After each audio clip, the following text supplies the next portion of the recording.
আসসালামু আলাইকুম। আমি ex Rotaractor Koli Akter Koli, vice president Rotaract club of Dhaka pioneer. তো চলুন আজকে জেনে নেওয়া যাক কিভাবে অল্প সময়ে মেহমান বসিয়ে রেখে একটি মজাদার ডেজার্ট তৈরি করা যায়। যেহেতু গরমের দিন চলে আসছে, ফ্রিজে রেখে ঠান্ডা করে উপভোগ করতে পারেন এই মজাদার ডেজার্টটি। তো চলুন উপকরণগুলো জেনে নেওয়া যাক। দেখতে পাচ্ছেন আমি কত কিছু রেডি করে রেখেছি। বাদাম, চিনি, 1 কাপ চিনি, দুধ, গুঁড়ো দুধ,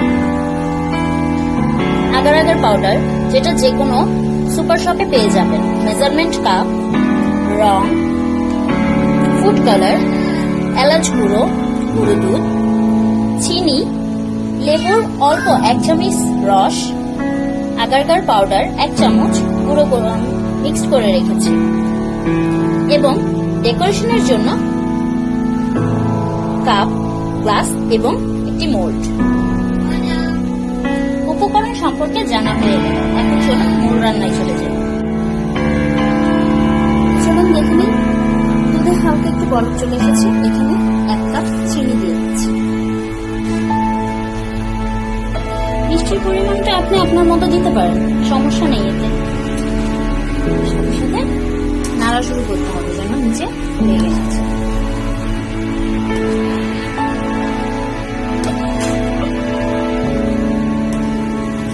এবং চিনিটা গলার সাথে সাথে একটা বলক আসলে আগার আগার পাউডার দিয়ে দিতে হবে, যেটা আমি পানির সাথে 1/2 কাপ পানির সাথে 1 চামচ আগার আগার পাউডার মিক্সড করে রেখেছি। সেটা একটা বলক আসলে দিয়ে দিব এবং আরেকটা বলক আসলে নামিয়ে যে মল্টগুলো রেডি করেছি ডেকোরেশনের জন্য সেখানে ঢেলে দিব। আর একটা টিপস, সেটা হচ্ছে আপনি যতক্ষণ গরম রাখবেন এটা নরমাল থাকবে, বাট আপনি যখন এটাকে নামিয়ে ফেলবেন চুলা থেকে, ঠান্ডা হয়ে যাবে, এটা কিন্তু জমতে শুরু করবে। তাই এই টিপসটা খেয়াল রাখবেন যেন এটা জমে না যায়। দেখুন দ্বিতীয় লেয়ারটিও তৈরি করে ফেললাম। কি লেগেছে? 1/2 কাপ চিনি, 1 কাপ পানি এবং এটার মধ্যে রং মিক্স করেছি কালারের জন্য। যেহেতু উপরের লেয়ার, এটা কালার হতেই হবে। সাথে 1 চামচ লেবুর রস। চলুন চলে যাই ডেকোরেশনে।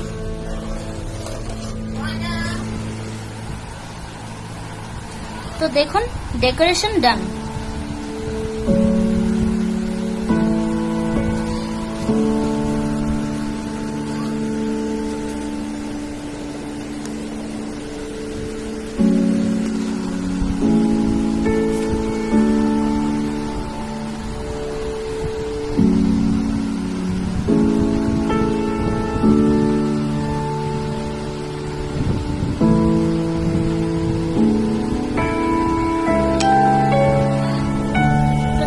কেটে দেখা যাক এটার ভিতরের কেমন হয়েছে।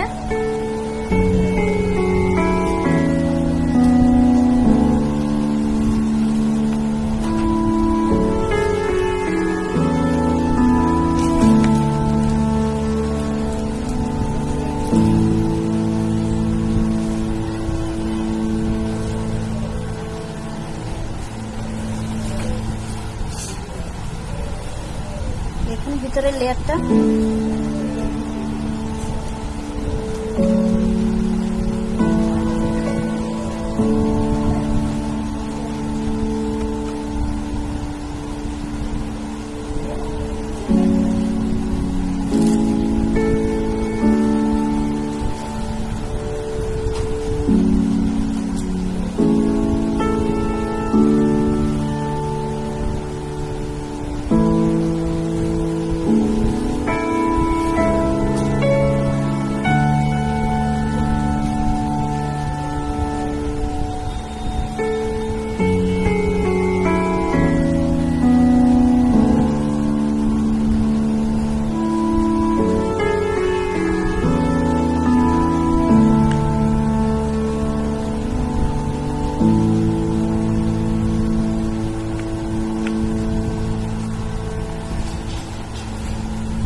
স্বাদেও কোনো কমতি নেই।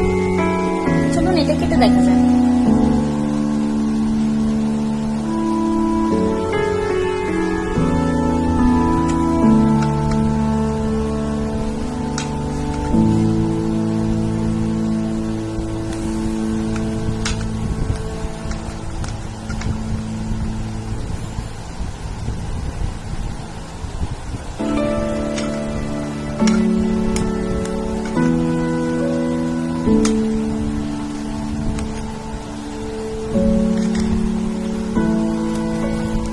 নিশ্চয়ই দেখতে পাচ্ছেন লেয়ারটা।